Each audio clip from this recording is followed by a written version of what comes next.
Ya, licenciado Augusto, a ver, vamos a comenzar a transmitir entonces. Ya, doctor, adelante. Muy bien, es un honor realmente poder presentar en este 43 aniversario del Colegio de Psicólogos de Perú y Día del Psicólogo Peruano que se celebrará este 30 de abril al doctor Miguel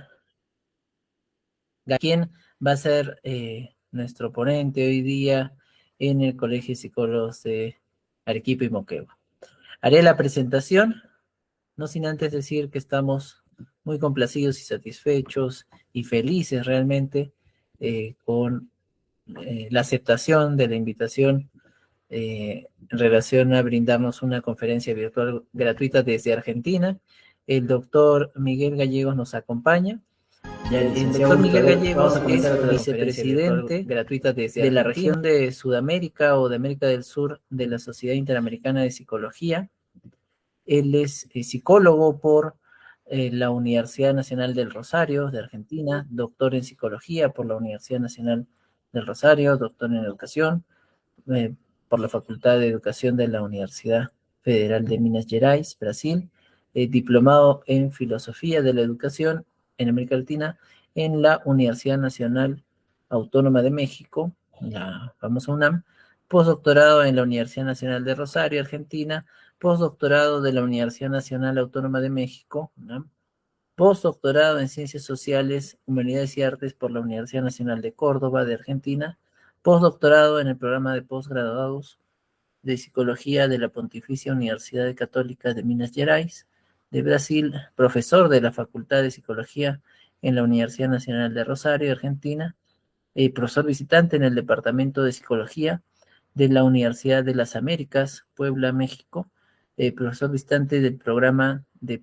posgraduados en Psicología de la Pontificia Universidad Católica de Minas Gerais, Brasil, entre otros muchos cargos y felicitaciones, reconocimientos.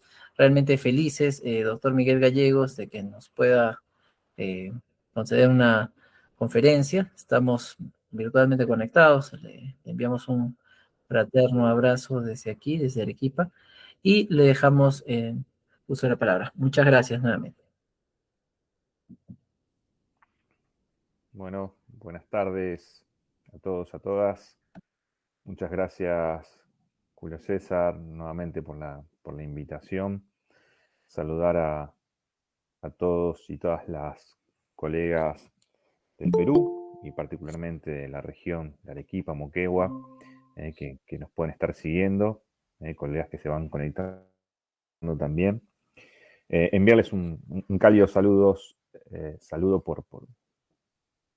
por la Semana de la Psicología que están, en realidad el mes, con actividades y demás, celebrando en Perú, tal como se hace también en otras partes de nuestra América Latina. eh. Se dedica una semana, un mes a actividades de difusión, así que bueno, todo el Perú y a través de los colegios, universidades, centros de investigación y demás, están dando difusión a muchas actividades, así que bueno, para mí es un honor haber sido convocado una vez más para hablarles, contarles de algunos temas, intereses que me gustaría compartir con ustedes hoy.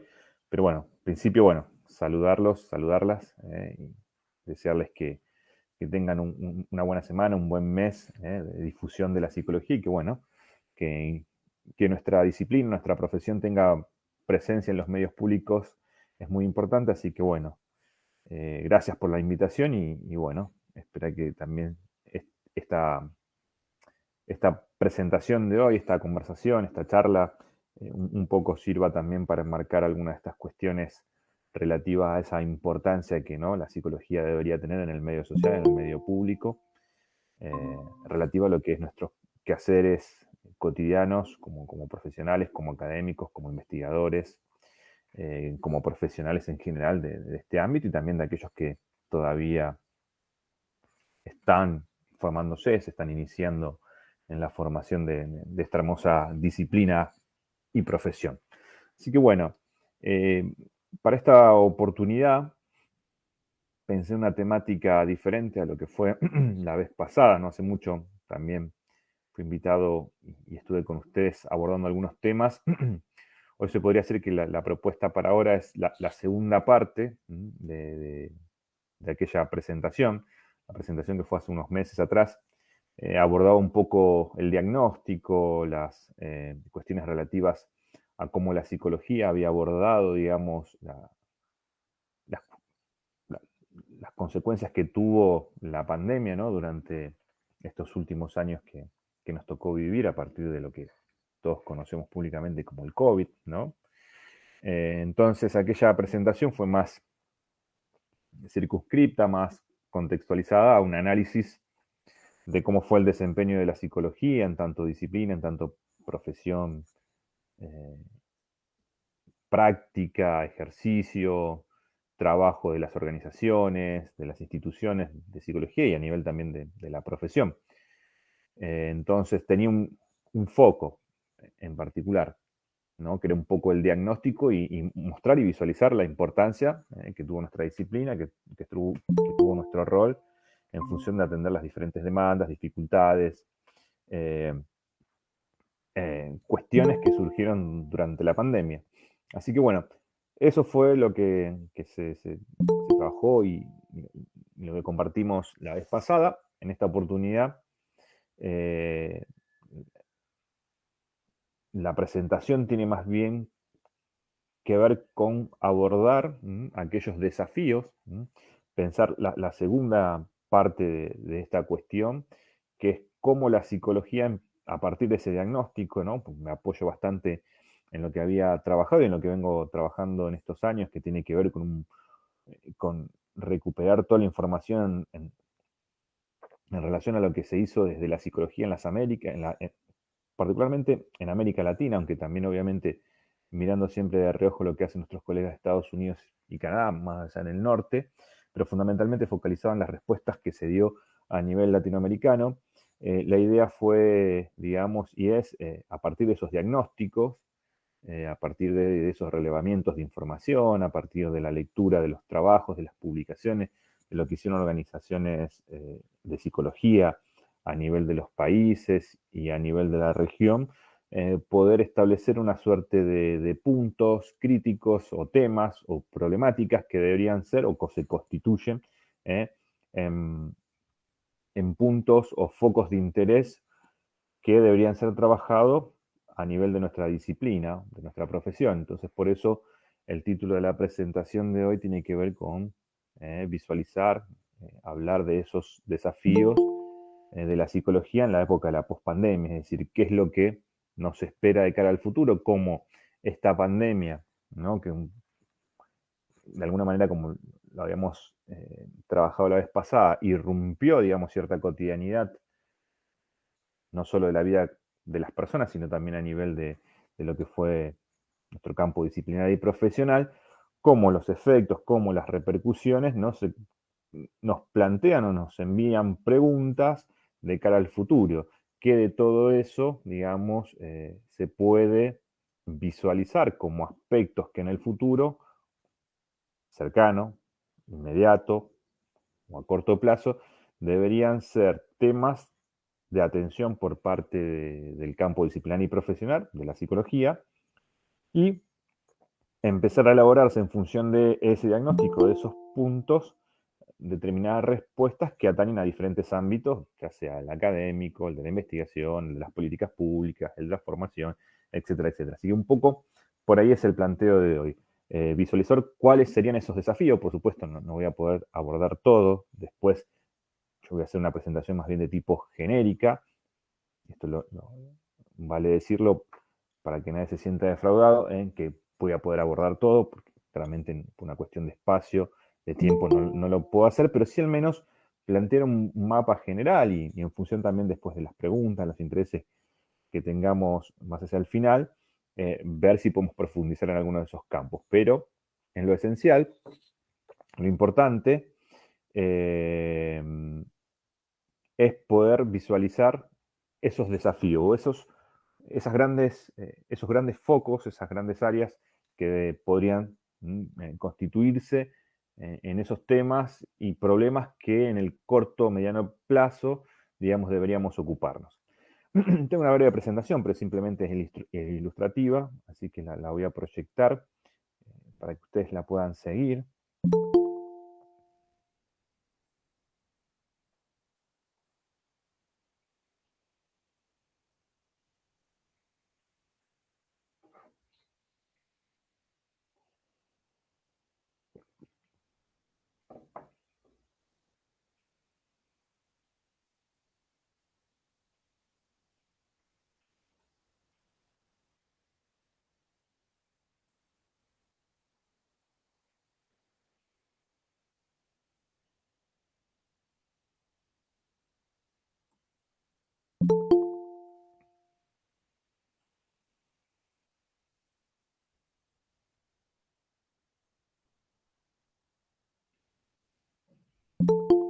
Mientras busco, recién lo habíamos probado, ahora estoy viendo cómo hacerlo de nuevo para poder proyectar.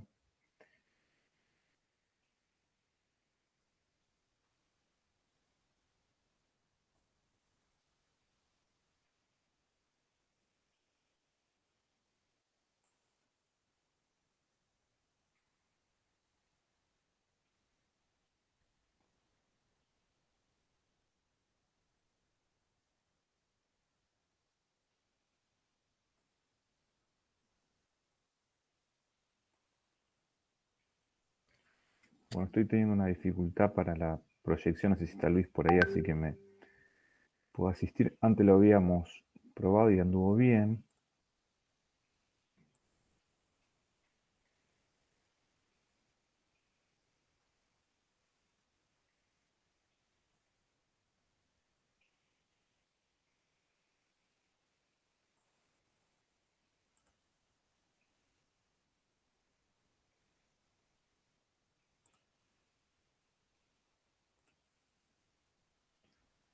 Bien, creo que ahora sí.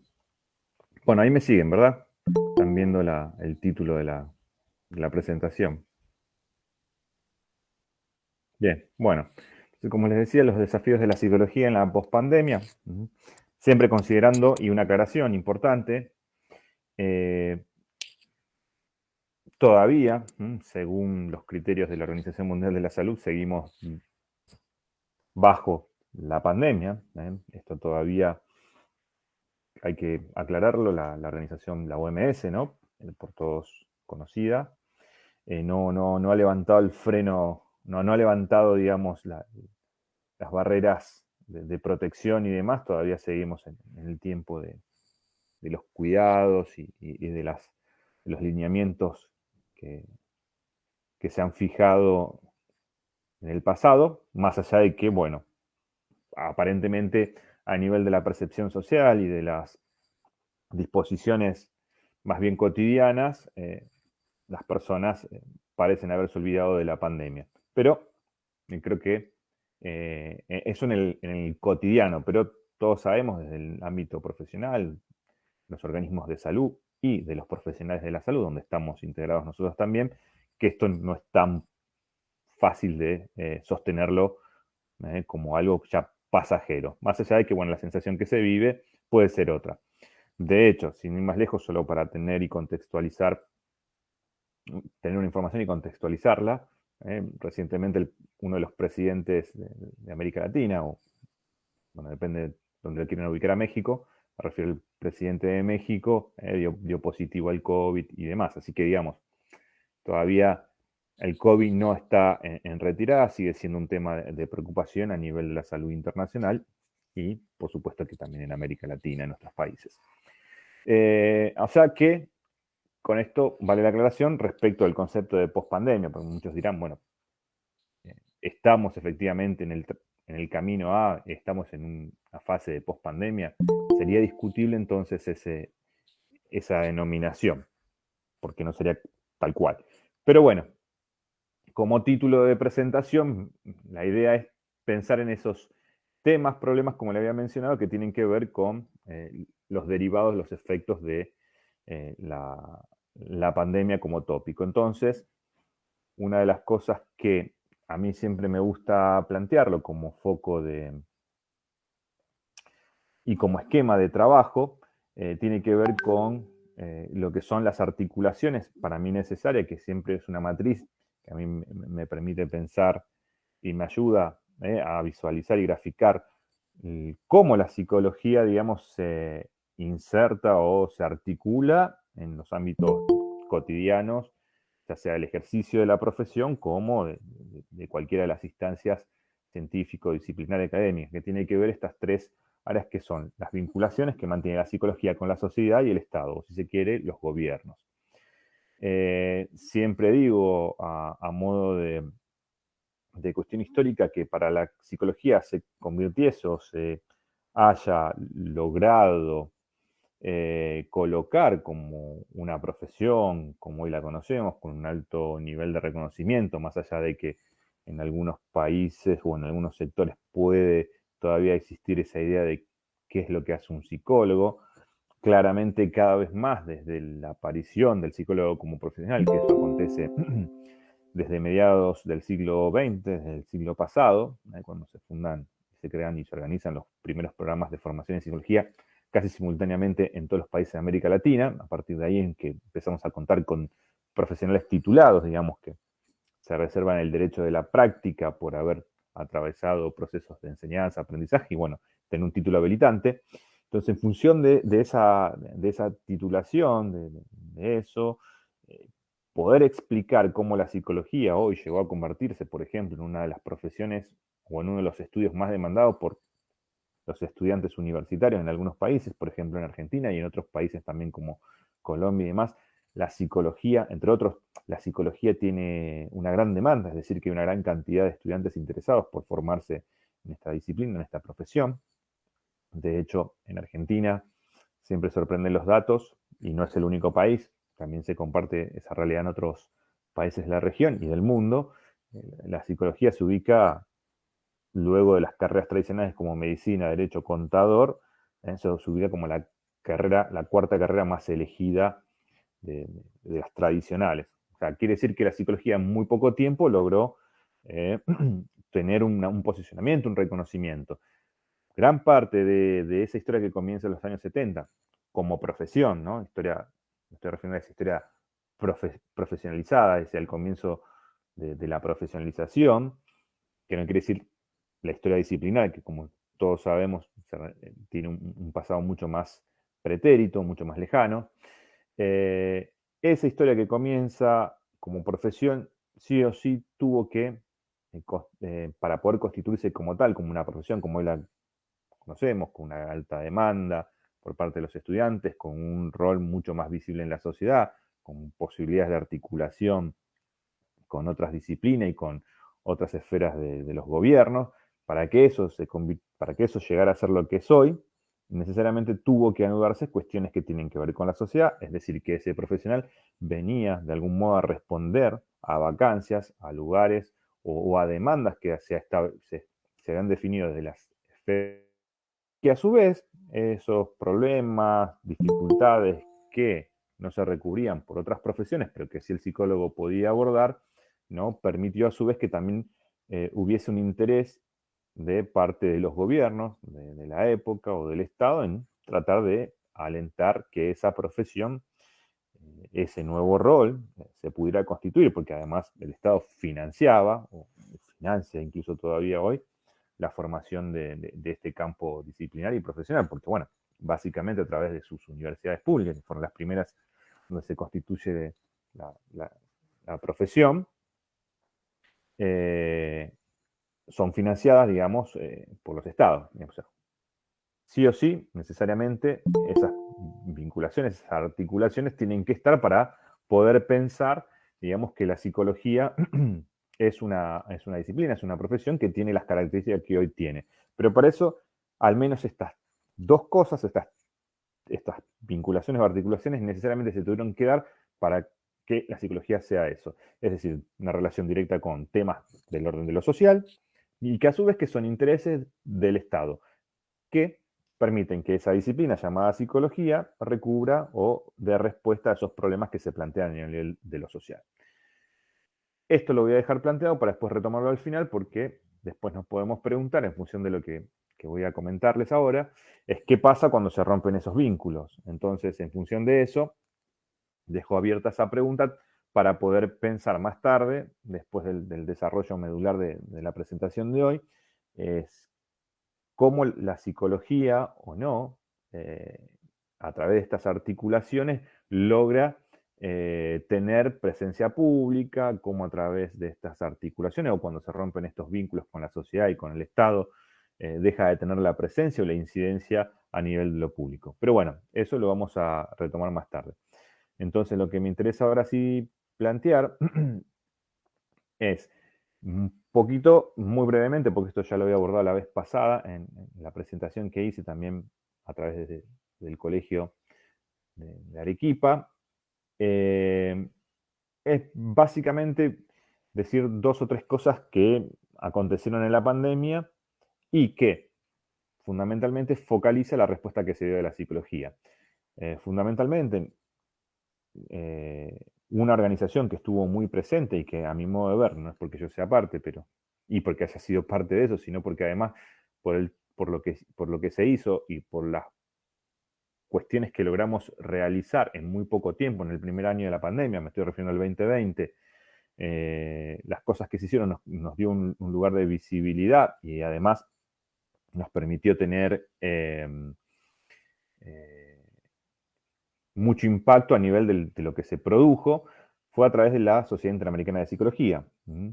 En el 2020, es muy temprano, hicimos un protocolo, le llamamos protocolo, que más bien después terminó siendo convirtiéndose en una guía de recomendaciones, que para ese tiempo, si bien existían algunas cosas que estaban ya preelaboradas por diversos organismos y demás, cuando nosotros nos enfrentamos, hicimos una revisión de la literatura, ¿no? A la hora de pensar, decía, bueno, a ver cuáles son esas guías de recomendación para atender cuestiones relativas a la salud mental, el impacto de una pandemia, esta naturaleza y demás. Bueno, en unas semanas, 2 semanas, logramos elaborar esas guías pensando que existían. Alguien dijo, pero ¿por qué vamos a escribir algo nuevo si ya tenemos cosas hechas? Cuando fuimos a revisar lo que había, no había, o la información era muy parcial o no satisfacía, digamos, las necesidades específicas de esta pandemia. Entonces, lo que nos pusimos la tarea de elaborar una guía un poquito más completa, mucho más abarcativa en diferentes ámbitos. Porque claramente esta pandemia tenía una singularidad, por lo menos en el tiempo contemporáneo, nadie había vivido una pandemia de esta naturaleza, ¿no? Entonces, se requirieron hacer y se realizaron una indagación de tipo teórica para ese momento, y en muy poco tiempo logramos tener un documento que después fue muy citado, tuvo su impacto, después se convirtió en un artículo y también fue muy citado y demás. Pero bueno, se llamó Guías de Recomendaciones o Guía de Recomendaciones sobre de cómo atender o abordar la salud mental en las Américas, y lo publicamos en los 3 idiomas predominantes, no son los únicos de la región, como el inglés, español y portugués. Entre otras cosas, creamos un comité llamado Psicovid, desde los cuales se hicieron charlas, capacitaciones para psicólogos. Esto voy a volver después porque fue muy, muy fundamental. Hay que pensar que en esos tiempos, marzo del 2020, si nos retrotraemos un poquito en el tiempo, ¿no? Parecía que la pandemia, ¿no?,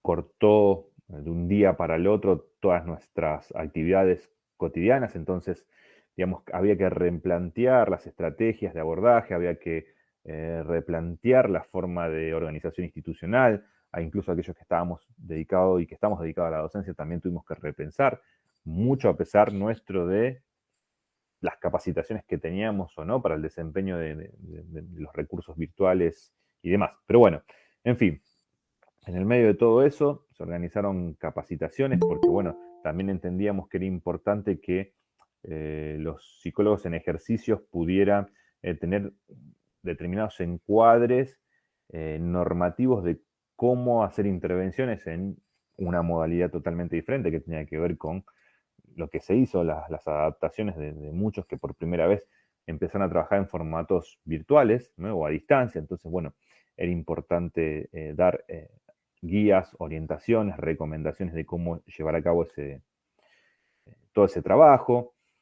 También hicimos un congreso muy tempranamente. Curiosamente, alguien nos dijo, cuando lanzamos la idea de hacer un congreso virtual con una temática muy específica, se llamó Aportes o Contribuciones de la Psicología del COVID, y lo hicimos durante el 2020. Entonces, el congreso se hizo de forma virtual en octubre del 2020. Alguien nos dijo, cuando lanzamos la convocatoria, marzo, abril, por ahí, mayo, si no era muy pronto para tener un congreso y si las investigaciones, los aportes iban a poder llegar y estar para un congreso. Bueno, finalmente todo lo que mucha gente pensaba que íbamos a tener un congreso de 40, 50 presentaciones, logramos tener alrededor de 400. Quiere decir que acertamos también en la propuesta muy temprana de un congreso de esa naturaleza.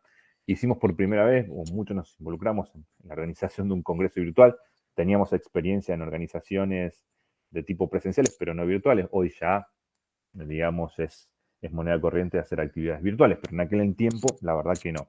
Entonces, bueno, tuvimos una serie de cuestiones que tanto de la enseñanza, de la práctica, de las organizaciones, e incluso de las investigaciones, muy tempranamente con equipos de investigación. Nosotros teníamos facilitados ciertos contactos y ciertas redes, propusimos y realizamos varias investigaciones que comenzaron desarrollándose en 7 países simultáneos y fueron parte de los estudios. Luego eso fue creciendo y derivando en casi 3, 4 proyectos más del 2020 al 2021, 22 y 23. Y bueno, hoy ya estamos pensando en otras cuestiones, pero durante estos 3 años y algo más, digamos, desarrollamos 3, 4 tipos de investigaciones, además de algunas investigaciones teóricas, además de otras cuestiones más específicas. Organizamos varios proyectos de investigación macro donde, bueno, comenzaron participando 7 países y hoy estamos con 15, 16 países trabajando, casi abarcando todos los países de América Latina y el Caribe. Y ahí lo que hicimos básicamente es también mapear las cuestiones relativas a la salud mental, el bienestar, los aspectos psicosociales, las vulnerabilidades sociales, etcétera, etcétera. Pero fundamentalmente con el foco en cuestiones psicológicas o psicosociales, ¿no? Bueno, muchas de esas cosas ya se fueron publicando y hay muchísimo material. Ahí trabajamos cuestiones relativas a la intención de vacunarse, cuánto era la percepción de riesgo que las personas tenían y lo que manifestaban respecto de la pandemia, las creencias, las teorías conspirativas o no, que también fue todo un tema y sigue siendo un tema de controversia y de debate. También hicimos adaptaciones de algunos instrumentos que a nivel internacional fueron muy utilizados, como el instrumento del miedo al COVID, lo aplicamos en 7 países. Tuve una muestra bastante interesante con la cual analizar los datos y bueno, también eso lo volvimos a replicar en un estudio más reciente para ver cuánto no la gente varió respecto de este temor que se tenía en ese momento.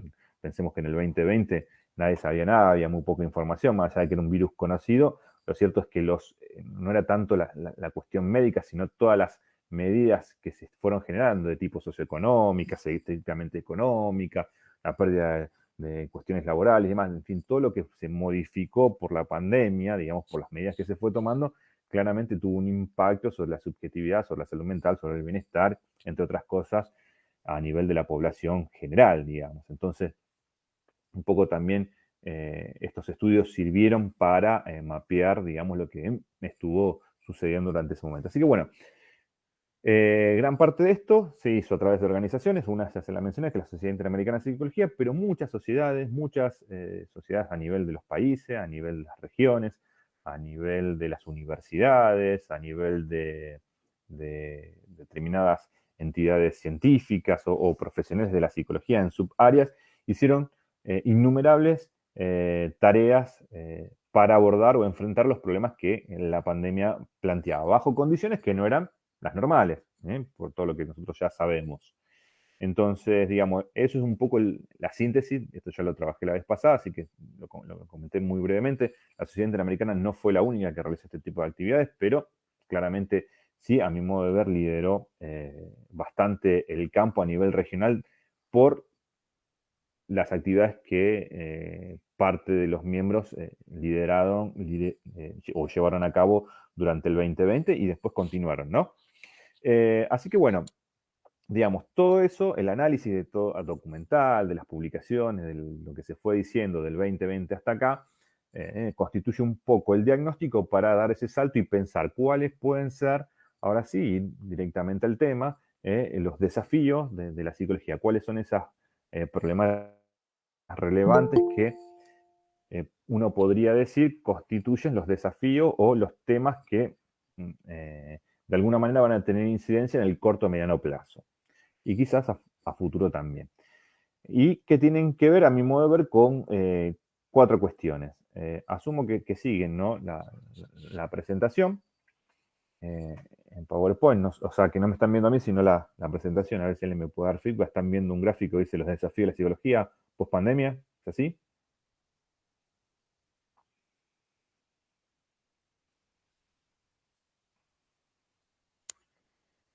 ¿Alguien me dice si están visualizando ese gráfico o qué? Gracias, gracias. Bien. Entonces, a mi modo de ver, hay 4 puntos que yo destacaría y que tienen que ver con la práctica profesional. Dentro de la práctica profesional está claro que la mayoría de los psicólogos y psicólogas que estaban en el ejercicio, me refiero a aquel que está directamente imbuido, que está sobre la práctica y que estaba trabajando cotidianamente, la pandemia fue una disrupción de esa cotidianidad y con los recursos que se tenían, con las habilidades o no para el trabajo a distancia, remoto, que tiene sus diferencias también en términos de que hay una variabilidad, incluso de los recursos tecnológicos con los cuales se disponía en ese momento, no solo de los profesionales, sino también de los pacientes o las personas que recurrían a los servicios de salud, ¿no? Bueno, en función de todo eso, claramente la pandemia supuso una disrupción de la cotidianidad y a su vez la necesidad de adaptar, por ahí uno de los puntos, los primeros puntos que señalo es precisamente la adaptación, ¿no? de los servicios y de las prácticas a la nueva realidad que se empezaba a vivir apenas comenzó la pandemia y que bueno, sí o sí, todos y mucha gente por primera vez, incluso colegas que se resistían a lo que era el trabajo mediado por tecnología o a distancia o virtual o remoto, necesariamente tuvieron que desembocar porque no había otra posibilidad por las medidas que se habían implementado. Mayoritariamente en todos los países de la región se aplicaron medidas muy similares, salvo algunos países donde había un poquito más de libertad o de flexibilidad en las medidas, como el caso México y como el caso Brasil, entre otros países. Esos fueron los que por ahí tuvieron una diferencia, pero más allá de eso, la propia población en esos países lo que hizo es seguir más bien las recomendaciones y tendencias a nivel mundial. Pero bueno, lo cierto es que esta disrupción requirió una rápida adaptación y la verdad que sí, los profesionales en general, incluso los pacientes y la gente que acudía a los servicios de salud, sean institucionales, particulares, privados y demás, rápidamente también se adaptaron. Por supuesto, mucha gente que no lo pudo hacer, tanto profesionales como clientes o pacientes que no lo pudieron hacer por no tener las condiciones ideales para ello. Entonces, bueno, eso requirió básicamente una de las primeras cuestiones. También esto trajo algunos problemas, ¿sí? Efectivamente, eso lo detectamos también muy tempranamente y por eso también se hicieron, y nosotros pensamos en cursos de capacitación que les había mencionado. ¿Por qué? Porque el trabajar presencialmente tiene, o al menos en los dispositivos clínicos y demás, tienen ciertos encuadres, ciertas reglas que hay que seguir. Pero bueno, había gente que no tenía ni formación ni experiencia en el trabajo virtual. Y se suscitaron algunos problemas de privacidad, de tiempo, de conexión, en fin, que bueno, la presencialidad lógicamente tiene la inmediatez de la presencialidad se pueden resolver de un modo que en lo virtual es totalmente diferente. Entonces, había cuestiones de encuadre, ¿no? Y estas son cuestiones específicas y técnicas de los enfoques clínicos, pero a su vez también de cuestiones a nivel institucionales y organizacionales, porque también se instituyeron muchos servicios de atención a la población y a poblaciones específicas, como eran los adultos, que fue una de las uno de los focos prioritarios dentro de la pandemia por la vulnerabilidad que sabíamos que tenían las personas adultas mayores en función de la vulnerabilidad respecto del virus, de los contagios. También un emergente que fue muy, muy visible tuvo que ver y tenía que ver con la violencia intrafamiliar o de género, hacia las mujeres. Eso también fue un foco, incluso desde la Sociedad Interamericana de Psicología se hizo una campaña hacia la no violencia o, como llamaban las colegas, alzar la voz por el tema de las violencias en general, ¿no? Y que sabemos que en diversos países se hicieron respuestas específicas a cómo afrontar este tipo de cuestiones. Y bueno, fue un foco, sin lugar a dudas, fundamental y de respuesta de la psicología.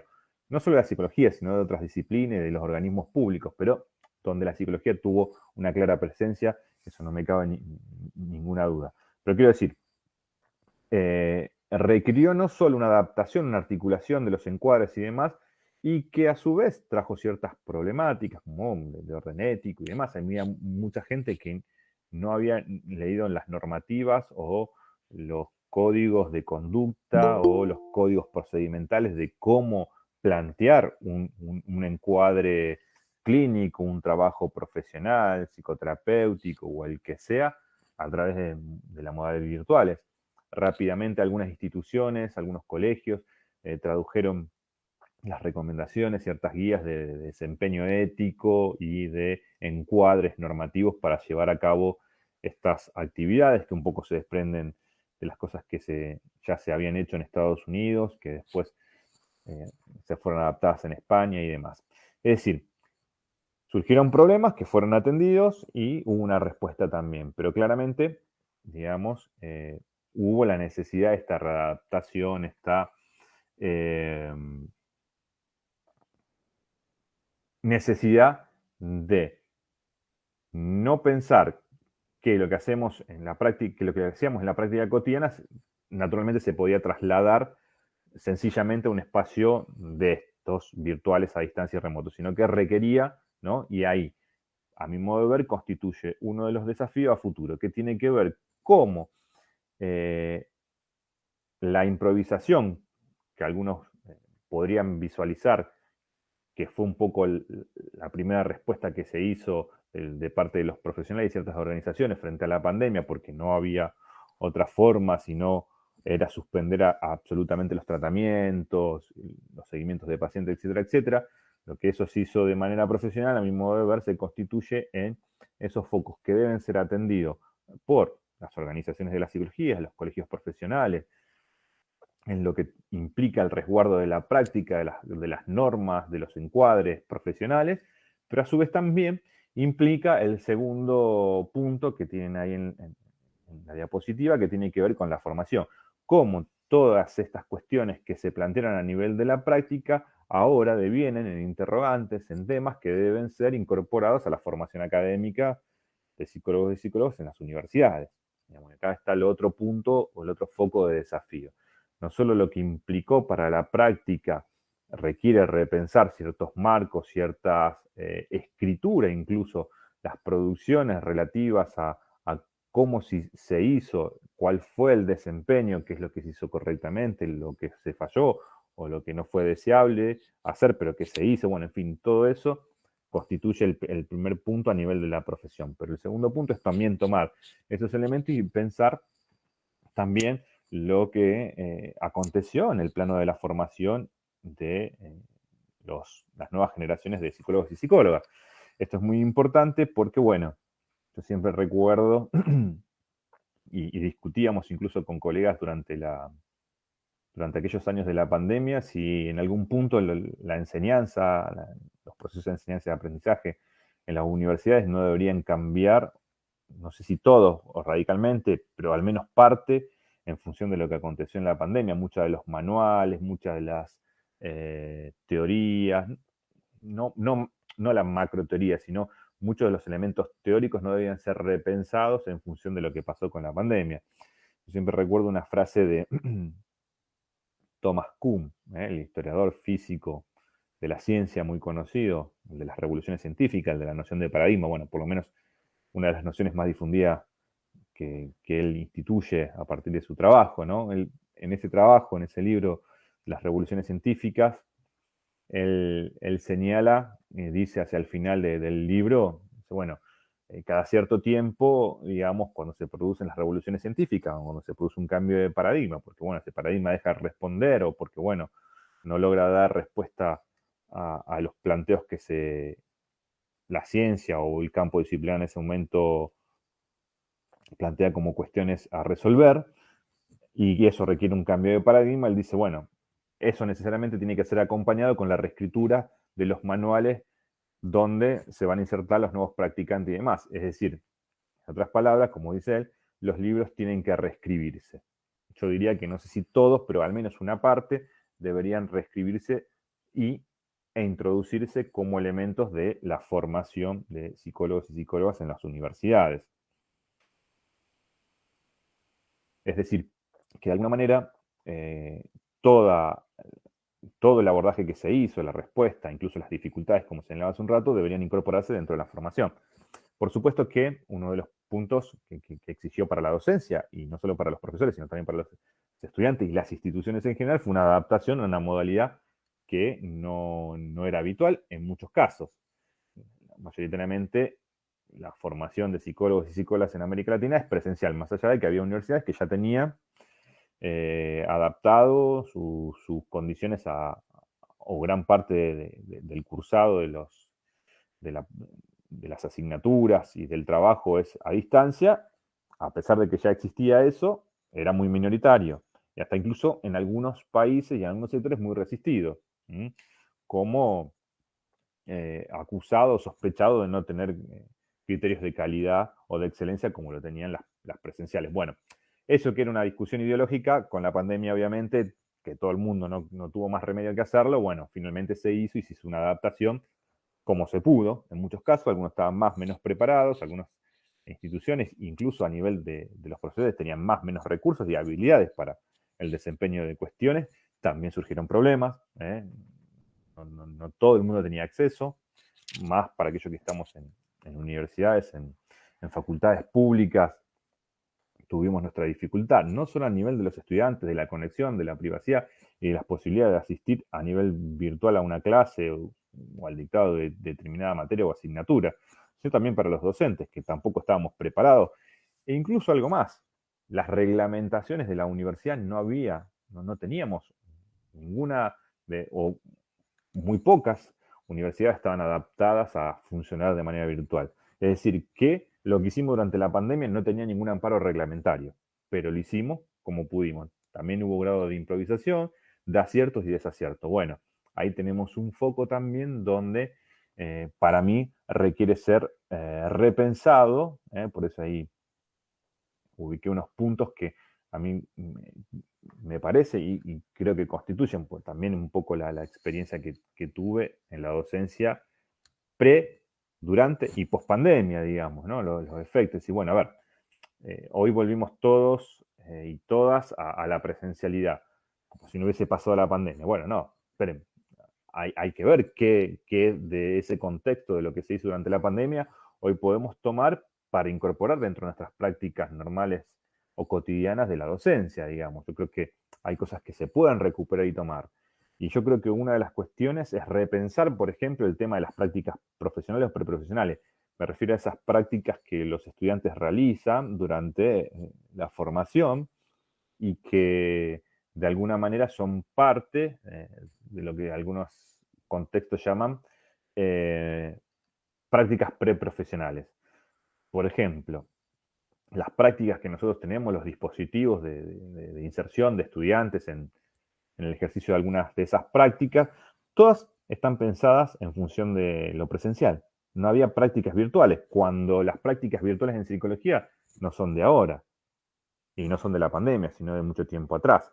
Ya hace mucho tiempo que se vienen aplicando cuestionarios online, que se hacen investigaciones online, que se hacen intervenciones online, que se hace atención a demandas específicas, online o remotos a distancia. Es decir, por ejemplo, no hay un área donde se hable de prácticas preprofesionales virtuales o a distancias o remotas. Y bueno, yo creo que eso, con lo que pasó con la pandemia, efectivamente hoy la podemos incorporar. Entonces no es necesario que haya una práctica estrictamente ligada a lo presencial, más allá de que el estudiante puede elegir entre una u otra opción.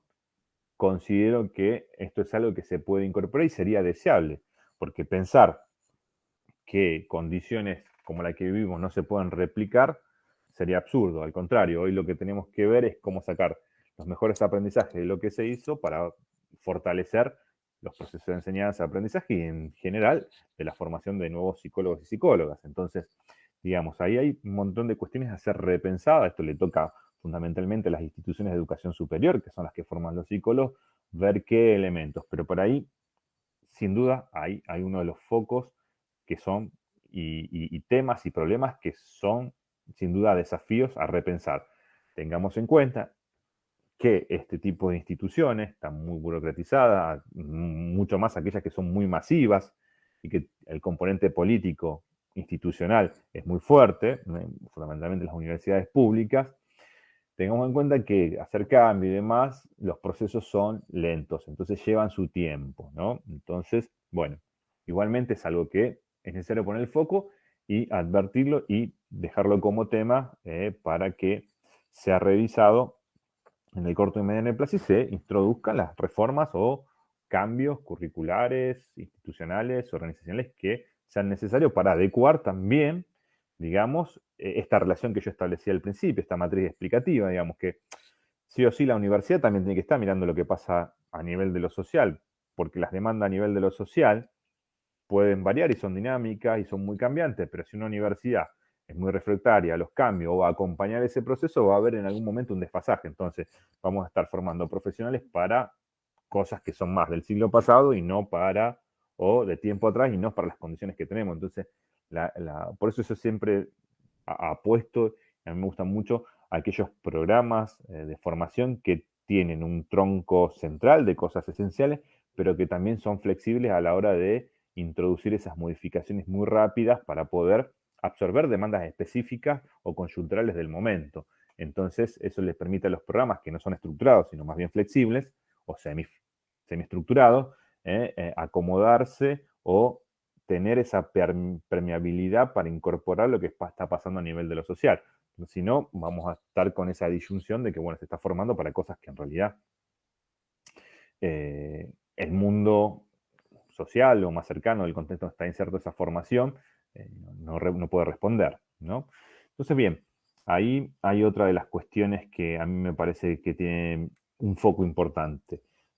El tercer punto que también creo que es un desafío y que constituye de cara a lo que viene y que debería ser repensado no solo por las instituciones de educación superior, donde transita gran parte de las cuestiones relativas a la investigación y la producción de conocimientos, sino también de las sociedades científicas, también de los colegios profesionales o de las academias que existan en cada país, es pensar cuáles son esos cambios que sería deseable o idear, cuáles serían esos criterios que uno podría pensar que se derivan de lo que se realizó durante la pandemia. Es decir, que el tópico relativo a la investigación científica, lo que se visualizó durante la pandemia fue una respuesta y fue una adaptación muy rápida también que se hizo respecto de los temas de investigación. Muchos equipos de investigación, en primer lugar hay que decir que se vieron impedidos de realizar las investigaciones que tenían proyectadas, incluso ya financiadas y aprobadas por organismos de ciencia y técnica, porque, bueno, requerían algo de los laboratorios, y lo cual no se podía ir, o que requerían algo a nivel del campo que tampoco se podía transitar. En fin, muchas investigaciones tuvieron que interrumpirse durante el tiempo de la contingencia de la sanitaria, ¿no? Pero, a su vez, sí lo que hubo, casi todos los gobiernos a través de sus ministerios de educación, de ciencia y tecnología, rápidamente destinaron fondos, porque además era algo que se había planteado a nivel internacional, digamos. Es decir, lo que hubo en el campo más general de la ciencia a nivel mundial fue una aceleración y una focalización sobre el COVID, digamos, en casi todas las áreas de la ciencia, digamos, el tema era investigar el COVID en relación a lo a lo inmunológico, el COVID a lo genético, el COVID a la salud mental, a la salud comunitaria, a lo económico, a los migrantes. No hubo ningún área, digamos, de la ciencia, de la producción, incluso de la filosofía, donde no se trabajara el COVID. Digamos, esto lo sabemos, los estudios bibliométricos, parte del equipo con el cual yo trabajo, hicimos varios de esos estudios y también mapeamos, digamos, cómo era la tendencia de las publicaciones científicas durante el COVID. Y eso claramente, digamos, el COVID fue el tema, ¿no? Incluso lo siguió siendo en el 2021 y todavía lo es, digamos, como un tema de investigación y de producción masiva. Pero la pregunta es qué tomar de todo eso y cuál es el desafío para la investigación psicológica. Bueno, yo diría que ahí hay dos puntos. Uno es que también los equipos de investigación en psicología se adaptaron y pudieron superar las dificultades. Algunos sí, unos con mayor dificultades, otros con menores dificultades, pero sí logramos girar nuestro foco de atención. Algo que puedo decirlo a nivel personal, en las redes que nosotros ya teníamos facilitadas, nos permitió reestructurar y plantear por las capacidades que teníamos a nivel de investigativa de los directores y de los equipos que logramos conformar, rápidamente lo que hicimos es ponernos a trabajar y a recuperar información relativa al COVID. Entonces, no nos costó, digamos que el ámbito de la investigación fue muy flexible. Por supuesto, en aquellos grupos y demás donde tenían capacidades instaladas para hacer ese viraje o esa adaptación de sus líneas de investigación a el COVID, porque además fue una llamada de los gobiernos, es decir, hubo financiación específica para aportar en relación a la investigación sobre el COVID. Entonces, ahí me parece que constituye uno de los desafíos. ¿Cómo? Que también nos agarró un poco mal parados desde algunas disciplinas. Entonces yo decía que hay dos cosas. Una tiene que ver con esa capacidad de flexibilidad. Creo que la tenemos, creo que esta experiencia nos va a permitir afrontar para futuros eventos similares, tomar la experiencia que se hizo para poder adaptarla y orientarla a esas nuevas demandas que se puedan plantear. Pero también una de las cosas que yo he visto y que esto liga un poco la investigación con el primer punto, con la práctica profesional, es el intrusismo, o lo que se dio, los intrusos dentro de la profesión.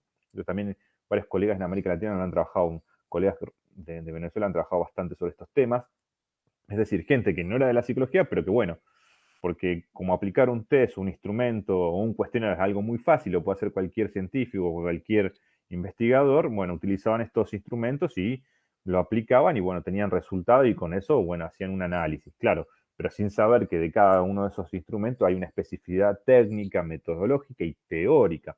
Hay una densidad teórica, ¿no? Y que, bueno, hay que matizarla en función de ciertas variables del contexto, de la población, de la región. Bueno, entonces eso creo que también es uno de los desafíos. Tratar de ver cómo protegerse, cómo establecer ciertas medidas frente a este intrusismo o de foráneo, de gente que no tiene formación específica en investigación y que, bueno, por ser algo muy pragmático y algo muy instrumental, uno agarra y hace una investigación y, bueno, puede llegar a decir cualquier cosa sin tener la capacitación, las orientaciones y demás. Con esto tampoco estoy diciendo que hay que romper, porque esto podría darse a entender que, bueno, que estoy en contra de lo inter o transdisciplinario. No, lo que estoy diciendo es, ojo, cuando yo veo y analizo el currículum, incluso las publicaciones de esas personas que hicieron y aplicaron instrumentos psicológicos, psicosociales, cuando miran no tenían nada que ver sus líneas de investigación, sus publicaciones con lo que estaban haciendo. Entonces, ahí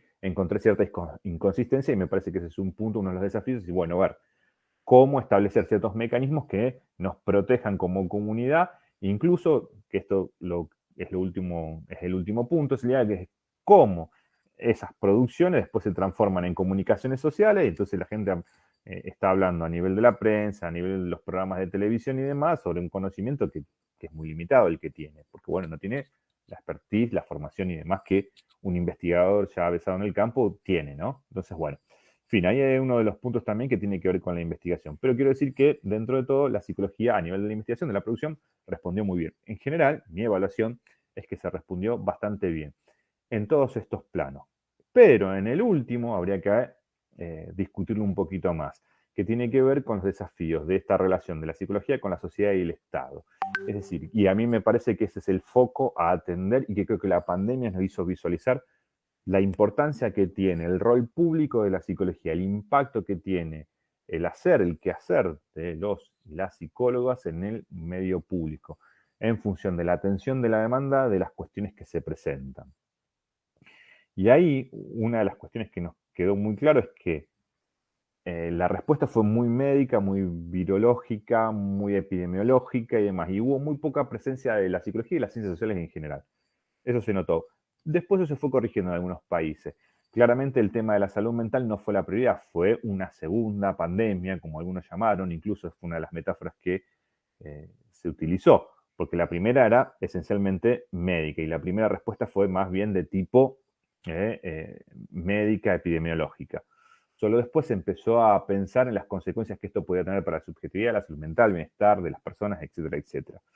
¿No? Entonces ahí eso se constituye, a mi modo de ver, un foco de atención, es decir, cómo podemos hacer desde, en función de lo que nos pasó, tener mayor conciencia de la importancia que tiene la vinculación de la psicología con las políticas públicas. Si bien no hubo una gran demanda de los políticos o de los gobiernos hacia la psicología, lo cierto es que la psicología sí al revés tuvo y aportó en función de programas, de proyectos, de dispositivos que se crearon específicos virtuales y presenciales para atender demandas específicas como las que señalé en relación a la tercera edad, en relación a la violencia de género, entre otras demandas y otros dispositivos que se crearon en casi todos los países. Y esto lo hicieron universidades, colegios profesionales, sociedades científicas y universidades privadas, públicas. Quiero decir, la psicología en general dio una buena respuesta frente a las problemáticas que se fueron planteadas, más allá de que fue o no tenida en cuenta por los organismos públicos o de gobierno. Pero esto, a mi modo de ver, no hace más que focalizar en la importancia de la vinculación, en la relación que tiene la psicología con las políticas públicas. Nos hace falta dentro de las instancias de formación, tanto disciplinar, profesional, en el grado universitario, en la academia, pero también a nivel de los colegios profesionales, nos hace falta alentar esa importancia del perfil profesional como un actor también estratégico a la hora de las políticas públicas, ¿no? Como ahí señaló en la gráfica, es importante tener en cuenta que la psicología, los psicólogos tienen una incidencia sobre lo público porque además responden a emergentes y a cuestiones que se presentan a nivel de la sociedad, pero que fundamentalmente deberán ser repensadas a través de las organizaciones psicológicas, cómo es posible diseñar un perfil también e incorporar esto dentro de la formación, cómo nuestra actuación como profesionales dentro del campo, de la profesión, repercute en ese ámbito y alentar esta vinculación, esta importancia de siempre tener en cuenta que nosotros tenemos un impacto público. Más allá de que, es decir, que nuestra acción, que nuestro ejercicio, más allá de que se ciña a veces a contextos muy clínicos, incluso la consulta individual particular, nosotros estamos atendiendo algo del fenómeno social. Por más que eso llegue en una consulta privada, estamos atendiendo las demandas de la población, ¿sí? Entonces eso me parece como uno de los puntos también necesarios y focos y problemáticas o desafíos que deberán repensarse para introducirse como modificación. Y ahora sí, ya para cerrar, volviendo a nuestro gráfico inicial, ¿qué pasa? Y responder a la pregunta, ¿qué pasa cuando se rompen esos vínculos de la psicología con la sociedad y el Estado? Bueno, básicamente cuando la psicología rompe ese vínculo de la sociedad, ya lo expliqué, pero lo vuelvo a enfatizar, se pierde esa sensibilidad, esa capacidad de tener incidencia específica sobre los problemas que están surgiendo a nivel de lo social, que puede ser cualquiera. En este caso, lo más inmediato fue lo que nos sucedió con la pandemia. Es decir, claramente teníamos una disyunción entre lo que nuestra formación, nuestras capacidades, nuestras habilidades, nuestros recursos con lo que estaba sucediendo. Rápidamente logramos hacer una adaptación. Tuvimos esa permeabilidad para adaptarnos y cambiar muy rápidamente y poder dar una respuesta, la que fue. Bien, mal, eso quedará en evaluación para cada uno de los organismos, instituciones y demás. Pero lo cierto es que es necesario que esa vinculación de la psicología con la sociedad no se rompa. Si se rompe, se pierde esa capacidad de tener esa sensibilidad social con lo social. Ahora bien, ¿qué pasa cuando se rompen los vínculos con el Estado? Es decir, con la capacidad de tener una incidencia a nivel de las políticas públicas. Bueno, precisamente cuando se rompe la capacidad de la psicología para incidir en lo público, lo que se produce es que el profesional se vuelve insensible y puede encontrarse paralizado frente a lo que supone o debería ser deseable que fuese un profesional en la intervención de los problemas de orden de salud pública. Porque la psicología es parte de la capacidad de respuesta de la salud pública. Es decir, así tanto como el médico, un fonoaudiólogo, hasta incluso un veterinario, el psicólogo también tiene que ver con esa capacidad que tiene los estados, la sociedad, para dar respuesta a los fenómenos públicos. Entonces, es muy importante que desde el ámbito de la psicología, ya sea a nivel de la profesión o desde la academia o de la investigación, no se pierda ese foco con las políticas públicas o con el Estado, porque si no perdemos la capacidad de incidir, de tener presencia. Y no porque nosotros consideremos que somos los mejores, sino simplemente porque cuando falta la psicología, falta un aspecto muy importante de la respuesta, de la capacidad de respuesta que pueden tener determinados gobiernos o determinadas instituciones, organizaciones frente a determinados problemas como el tema de la pandemia. Entonces, por eso siempre es necesario tener estas vinculaciones y siempre esta matriz, este esquema, para mí es una orientación a la hora de pensar y mapear cómo está la psicología a nivel de los temas públicos y demás. Así que bueno, con esto concluyo, digamos, la presentación de hoy. Les agradezco su atención. Ahí tienen mis contactos por cualquier consulta y quedo atento a preguntas, a consultas, a comentarios en el tiempo que nos queda. Muchas gracias por la invitación a los colegas del colegio. Muchas gracias. Muchas gracias, doctor. Vamos entonces a pasar a la ronda de preguntas. Si hubiera preguntas, por favor, podemos prender el audio y hacer la pregunta.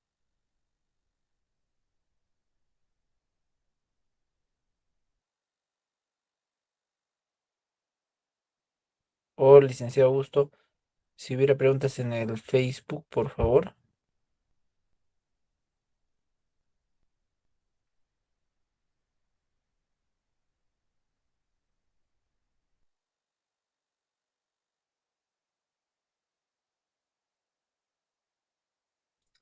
Muy bien. Ha estado clarísima la exposición del doctor Miguel Gallegos. Muy felices nosotros de poder recibir los conocimientos y las reflexiones que nos ha brindado.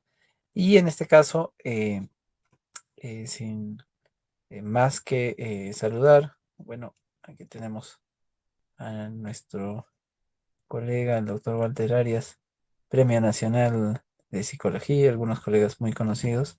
Las felicitaciones del caso y seguramente ya estaremos reuniéndonos para ver algunas actividades. Doctor Miguel, muchas gracias. Saludos a todos los colegas y estaremos pronto hasta una nueva oportunidad. Muchas gracias. Gracias a vos, Julio César, por la invitación. Chao, Miguel, un abrazo. Un abrazo también a Walter, a los colegas que están. Felicitarlos también a Julio y a Walter, que han sido reconocidos por importantes premios a nivel nacional para la psicología, así que ellos también son parte de esa respuesta y de esa capacidad que tiene la psicología. Así que bueno, saludarlos y muchas gracias por la invitación. Así que bueno, cualquier cosa, quedo pendiente para una próxima actividad y cualquier consulta me escriben al correo. Muchas gracias. Muchas gracias, doctor. Muchas gracias con todos. Hasta una nueva oportunidad.